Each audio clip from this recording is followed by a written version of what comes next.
மக்களே எல்லோரும் எப்படி இருக்கீங்க? இப்போ நவராத்திரிக்கு நைவேத்தியம் பண்ணுற புட்டு தான் பார்க்க போகிறோம். என்னோடய சேனலில் என்ன பண்ணுறேன், ஒரு கப் அரிசி மாவு எடுத்து அதை நல்லா வறுத்துக்கிறேன். அது வந்து எந்த மாதிரி பதத்தில் இருக்கும் இந்த பாருங்கள், இந்த மாதிரி கோலம் போட்டால் வரணும். அப்படி அந்த பதத்தில் வந்தால் அதை ஆஃப் பண்ணிவிட்டு இப்போ அந்த மாவை தனியாக எடுத்து வச்சுக்கிறோம், அரிசி மாவை. இப்போ அதே கடாயில் என்ன பண்ணுறீங்கன்னா, அதுக்கு முன்னாடி கொஞ்சம் தண்ணி ரொம்ப சூடு பண்ணாமல், இந்த மாதிரி ரொம்ப கொதிக்காமல் ஓரளவு சூடு வந்துட்டு பண்ணி வச்சுக்கணும்.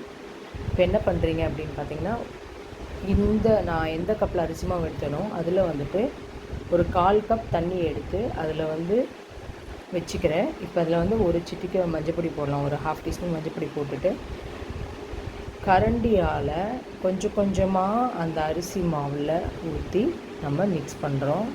ஏன்னு கேட்டிங்கன்னா, ரொம்ப தண்ணி ஊற்றினா அது பொல பொலன்னு வராது, குழஞ்சி போயிடும் புட்டு. அதனால் நம்ம என்ன பண்ணுறோன்னா, கொஞ்சம் கொஞ்சமாக பாருங்கள், இந்த பதத்தை மட்டும் கரெக்டாக செக் பண்ணிக்கணும். இந்த புட்டுக்கு நல்லா இதை வந்து மிக்ஸ் பண்ணிக்கணும். கொஞ்சம் தண்ணி ஊற்றி மிக்ஸ் பண்ணிக்கோங்க. இந்த பதத்தை கரெக்டாக பார்த்து பண்ணிக்கோங்க. எப்படி பதம் வரணும்னு பார்த்தீங்கன்னா, மாவு பிசைகிறப்ப இந்த பிடிச்சி விழுற மாதிரி இருக்கணும். அப்படி இருந்தால் உங்களுக்கு நல்லாயிருக்கும். பாருங்கள் எப்படி காட்டியிருக்கேன்னு. ஸோ இந்த மாதிரி இருக்கும்போது என்ன பண்ணேன், இட்லி தட்டில் ஒரு வெள்ளை துணி போட்டு அதில் நம்ம வந்துட்டு இந்த மாவு வேக வச்சு எடுக்கிறோம். மஞ்சப்பொடி போட்டிருக்கோம் இல்லையா? ஸோ எந்த கலரில் இப்போ வெந்தது எப்படி இருக்குது பாருங்கள், இந்த மாதிரி இருக்கணும். இப்படி இருந்ததுன்னா அது வெந்துடுச்சு அப்படின்னு அர்த்தம். நம்ம போட்டுக்கிற ப்ரொசீஜரை கரெக்டாக ஃபாலோ பண்ணிங்கன்னா புட்டு நல்லா வந்து உதிராக வரும், நல்லா டேஸ்ட்டாகவும் இருக்கும். இப்போ இதை வந்து நம்ம வேக வச்சது என்ன பண்ணுறோம், ஒரு பாத்திரத்தில் எடுத்து வச்சுட்டு கொஞ்சம் அப்படியே வந்துட்டு ஸ்பூனால் உதுத்து விடுறோம். நல்லா உதுத்து விட்டீங்க அப்படின்னு பார்த்தீங்கன்னா, அது அப்புறம் என்ன பண்ணுறீங்கன்னா, மிக்ஸி ஜாரில் போட்டு அது நம்ம பொடி பண்ணிக்கிறோம். இப்போ அதே கடாயில் ஒரு கப்பு வெல்லம், ஒரு கப் அரிசி மாவுக்கு ஒரு கப்பு வெல்லம் ஊற்றி 1/4 கப்பு தண்ணி ஊற்றி இதை நம்ம கரைச்சிக்கிறோம்.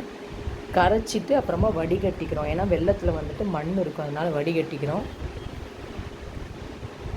வடிகட்டி வச்சுட்டு இப்போ இது உருட்டுற பதம், இப்போ காட்டினாலே அந்த பதம் வந்துடுச்சுன்னா, அதுக்கப்புறம் நம்ம இந்த மிக்சியில் பல்ஸ் மோடில் பொடி பண்ண அந்த புட்டு மாவு இருக்கு இல்லையா, அரிசி மாவு, அதை போட்டு இதில் நல்லா மிக்ஸ் பண்ணுறோம்.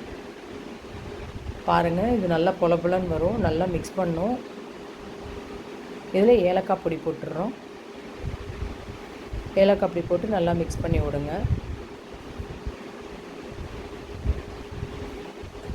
இப்போ இது பாத்திரத்தில் வச்சுட்டு ஒரு 1/2 மணி நேரம் மூடி வச்சிடலாம். பாத்திரத்தில் வச்சுட்டு ஒரு 1/2 மணி நேரம் மூடி வச்சிடலாம். மூடி வச்சதுக்கப்புறம் பார்த்திங்கன்னா நல்லா பொல பொலன்னு இருக்கும். பார்க்குறதுக்கு உங்களுக்கு வந்து இது ஒட்டுற மாதிரி இருக்கும், பட் மூடி வச்சுட்டு எடுத்து பாருங்கள். ஒரு 1/2 மணி நேரம் கழித்து நம்ம பார்ப்போம். இப்போ மீன் டைமில் நம்ம நெய்யில் முந்திரி வறுத்துடுறோம். வறுத்துட்டு கொஞ்சம் நம்ம 2 டீஸ்பூன் தேங்காய் இருக்குது இல்லையா, அதையும் போட்டுட்டு நல்லா வந்துட்டு அதில் வறுத்துட்டு, இப்போ நம்ம அதை மூடி வச்சோம் இல்லையா, அந்த புட்டு மாவை அதை இதோடு சேர்த்து மிக்ஸ் பண்ணுறோம். அப்புறம் மிக்ஸி ஜாரில் போட்டுட்டு நம்ம இதை பொடி பண்ணுறோம். பொடி பண்ணி வச்சோன்னா பாருங்கள் நல்லா உதிராக வந்துருச்சு. இப்போ தான் நம்ம போடுறோம். அதை பொடி பண்ணது வந்து இப்போ தான் வந்து அந்த நெய்யில் வறுத்த இதில் போடுறோம். போட்டுட்டு பார்த்திங்கன்னா, ஒரு கப்புக்கு வந்து 3.5 கப்பு, ஒரு கப் அரிசி மாவுக்கு 3.5 கப்பு புட்டு வந்திருக்கு. சுவையான நவராத்திரி புட்டு ரெடி. நீங்களும் வீட்டில் ட்ரை பண்ணுங்கள்.